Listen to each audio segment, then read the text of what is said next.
akakutusibwako. White Star Magic Detergent, sabuni wobunga tukuza. Mu mawulire g'enkyaleero mubaka w'ekitundu ekya Buyaga West mu lukiiko lw'eggwanga olukulu Barnabas Tenkasimire asabye ekibiina ekiri mu buyinza ki NRM okukomya ebyobufuzi byonna wabula obudde babumalire nnyo mu kuteekawo embeera ey'okuwa bannayuganda obusobozi n'okubajja mu bwavu. Barnabas Tenkasimire agambye nti NRM mwali esissidde mu buyinza wabula ekyalemereddwa okujja bannayuganda mu bwavu kwe kusaba mu kisanja kino eky'emyaka 5 kyagikwasiddwa obudde babumalire nnyo mu kujja mu bannayuganda mu bwavu wabula era asabye bannayuganda bonna okujjumbira ng'enteekateeka ezireeteddwa gavumenti okusobola okwejja mu bwavu. Yo gombola ye Lalia mu district y'eggulu mu bukiikakkono abaayo balemereddwa okufuna ensimbi akakadde kamu n'emitwalo 8 nga zino za kusasula nsako z'abakansala abagenda okuwummula abamazeko ekisanja kyabwe.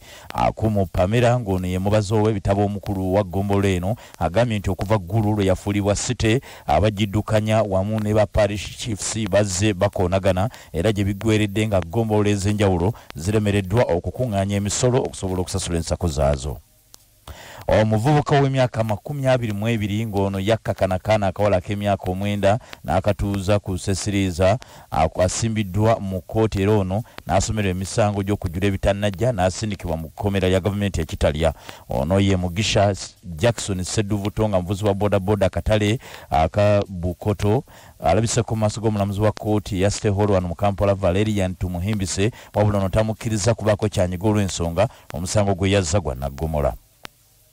Nga tukyali mu mbuga z'amateeka Lauren Achola ngono mukozi mu banka ya Centenary ku ttabi w'obulenzi asimbiddwa mu kkooti y'Eruweero y'eddaala eryokubiri n'asomera emisango egy'okubulankanya ensimbi ezeyazirwanako akakadde kamu n'ekitundu. Achola alabiseko mu maaso g'omulamuzi w'eddaala eryokubiri Eruweero Doreen Ajuna era bw'atyo n'amugulako emisango egy'okwekobaana okubulankanya ensimbi eza John Olo ng'ono yazirwanako wabula nkati muntu wa bulijjo. Bo abali mu kisaawe eky'ebyenjigiriza amatendekero aga waggulu bawabudde abayizi era ne babawa amagezi okwewalira ddala abo abagenda babawuddisa ku nteekateeka ey'okubalemesa okubagema ekirwadde ki COVID-19.